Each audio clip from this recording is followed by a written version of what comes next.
Hello students, welcome to my channel Sync Physics with Suraj. I am Suraj, your physics guide through your whole journey of class 11, 12, NEET and JEE examination. So आज की इस video में हम पढ़ेंगे gravitational potential और gravitational potential energy. इन दोनों topic को अच्छे से पढ़ेंगे, इनके लिए एक्सप्रेशन भी निकालेंगे और देखेंगे कि ये क्या हो सकता है, कैसे हम एक ऑब्जेक्ट से दूर जाते हैं, एक ऑब्जेक्ट के पास में आते हैं तो उसका पोटेंशियल और पोटेंशियल एनर्जी कैसे वेरी करता है। ठीक है, चलिए वीडियो को शुरू करें विदाउट वेस्टिंग योर टाइम। सबसे पहले हमारे पास में है ग्रेविटेशनल पोटेंशियल। ये क्या होता है?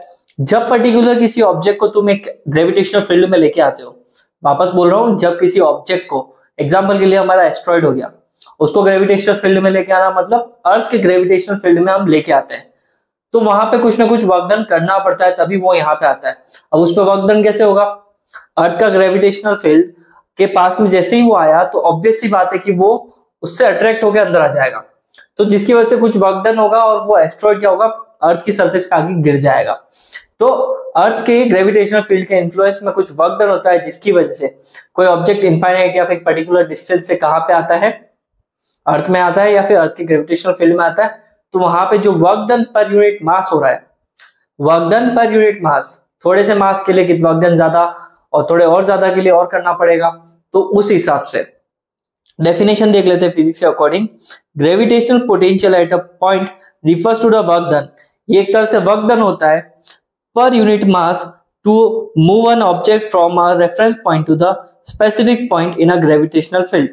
किसी भी ग्रेविटेशनल फील्ड में एक पॉइंट से दूसरे पॉइंट तक एक ऑब्जेक्ट को ले जाने के लिए जो वर्क डन ग्रेविटेशनल फील्ड करता है उसे क्या बोलते हैं हम?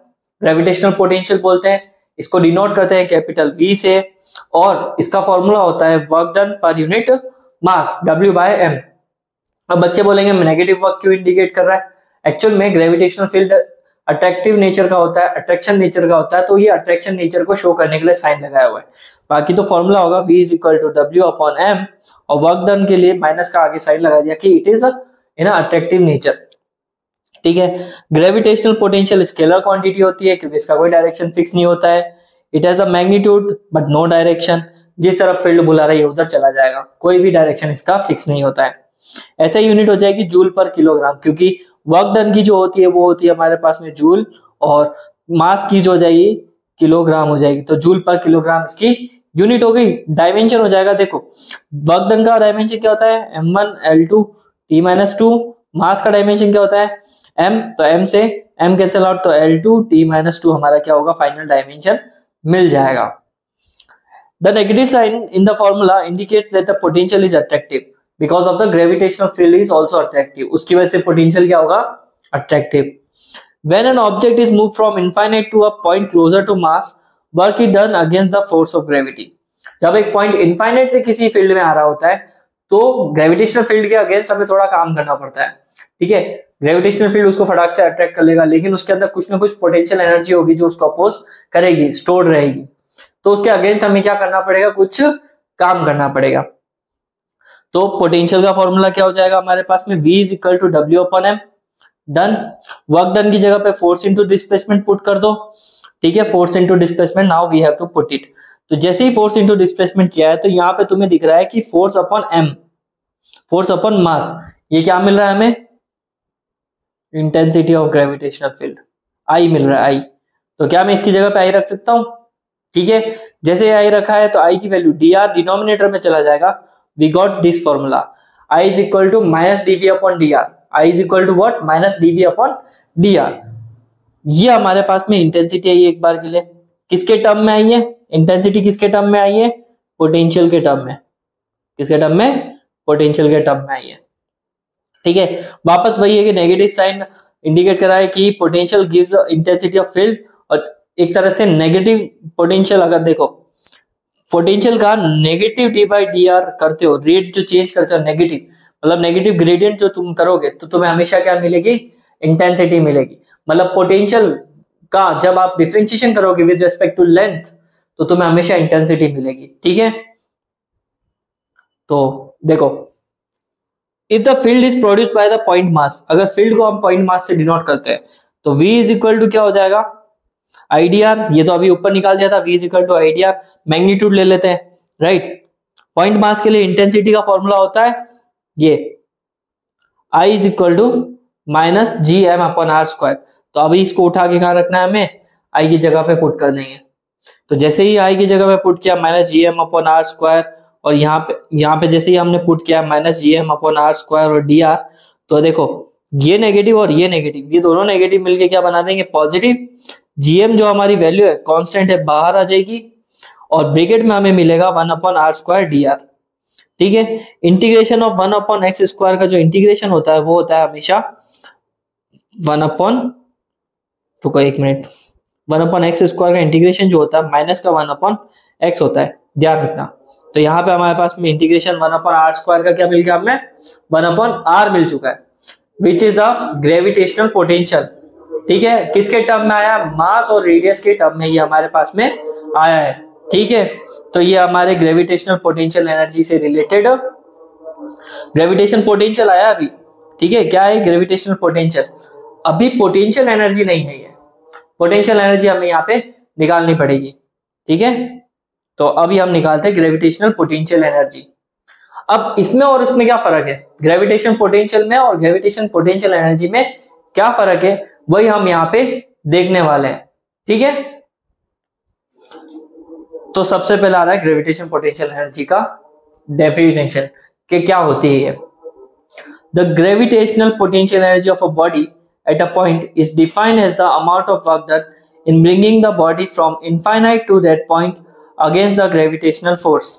किसी ऑब्जेक्ट को इनफाइनाइट से ग्रेविटेशनल फील्ड में रखने के लिए जो वर्क डन होगा, उस वर्क डन की वजह से जो एनर्जी स्टोर्ड होगी, उसी एनर्जी को क्या बोलेंगे हम, ग्रेविटेशनल पोटेंशियल एनर्जी। वापस रिपीट कर रहा हूं, ऑब्जेक्ट को इनफाइनाइट से लाना है और ग्रेविटेशनल फील्ड में रखना है। तो अब इतना काम करा है, जो वर्क डन हुआ है उसकी वजह से जो एनर्जी स्टोर्ड हुई है ना, वही एनर्जी स्टोर्ड को क्या बोलेंगे हम, gravitational potential energy. Done.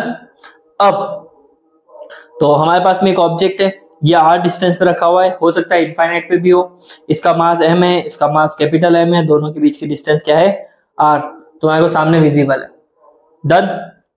Work done का फॉर्मूला होता है फोर्स इंटू डिस्प्लेसमेंट।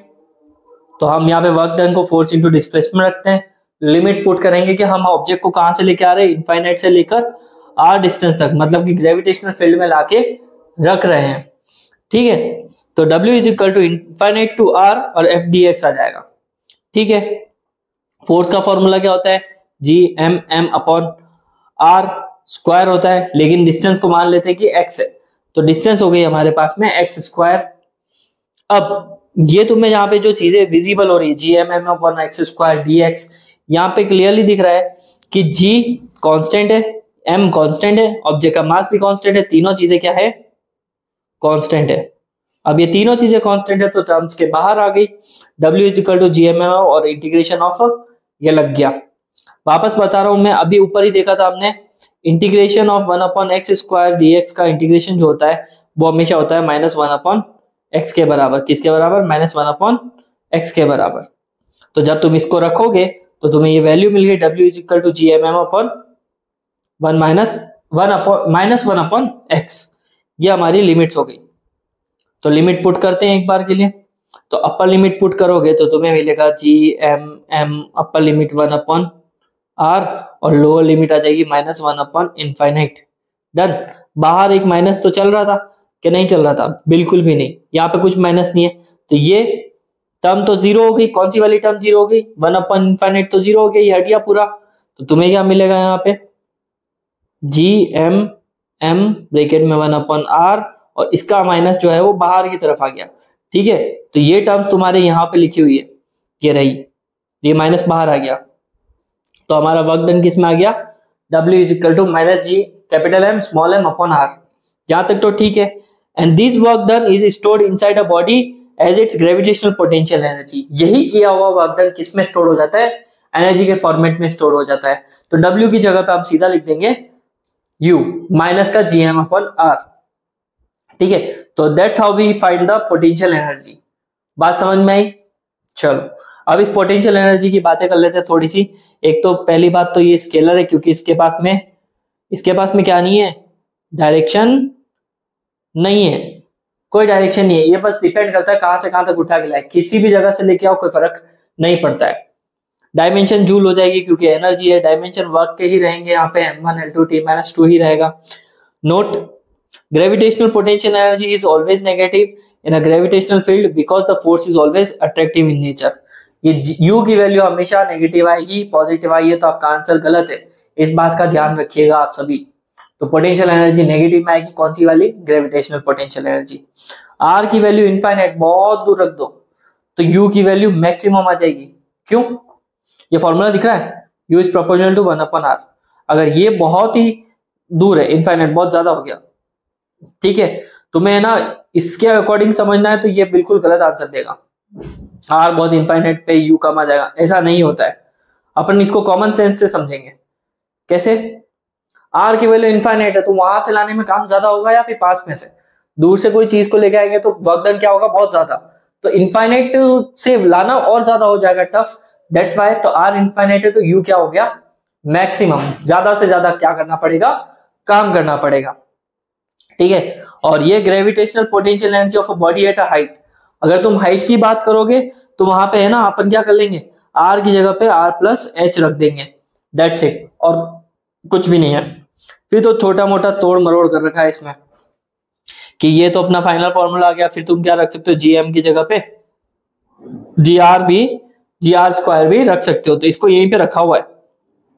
और फिर वही है यार कि भाई हम क्या कर सकते हैं, r को है ना, एक r को डिनोमिनेटर में भेज देंगे तो ये इस तरह से सॉल्व करवा सकते हैं।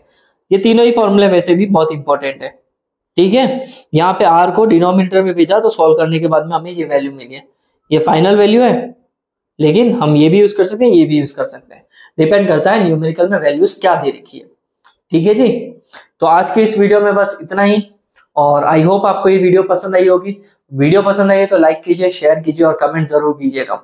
और इन नोट्स को डाउनलोड करने के लिए मेरे टेलीग्राम चैनल को जरूर ज्वाइन कीजिए, फ्री ऑफ कॉस्ट है सब कुछ, और free of cost notes available है। और शेयर उन दोस्तों के साथ कीजिए जिसकी बहुत ही नीड है, क्योंकि सब कुछ फ्री ऑफ कॉस्ट अवेलेबल है।